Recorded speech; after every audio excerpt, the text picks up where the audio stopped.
Təzə bir mod çıxıb eşitmişəm. Bu illət, bu xəstəlik bizim kəndə də gəlir. Ölü öldü mü birinci adınası xəngəl bişirmək, xəngəl yemək. Birinci adınası xəngəl. Niyə xəngəl? Bu ölən adam xəngəli çox sevirmiş. Xəngəl bişirib qavana qoyan yox idi ki, qardaş ye ilə də, həyatdasan ye. Öləndən sonra bu bunu istəyirmiş. Xəngəl bişirəcəklər. Üstə də sokları qoyacaqlar. Adı da ölü bunu istəyirmiş. Siz kim aldadırsınız? Adam öldü, çıxdı, getdi, ahirətdədir. Onun bu dünya ilə əlaqəsi kəsilib. Bu yanlış məfhumdur.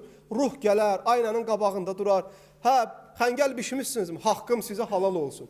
Xəngəl yoxdur, eləmi? Hamınıza haqqım haram olsun. Güya ölü gəlib belə deyirmiş. İndi düşünün, bir gün xəngəldir modda. Sabah bir lülə çıxacaq. Bu adam lülə yəyən adam idi. O bir gün bozbaş çıxacaq. O bir gün dolma, kələm. Min cür şey. Ölünün adını uydur, ot ye içkinə. Bunların heç birinin qardaşlar ölü ilə əlaqəsi yoxdur.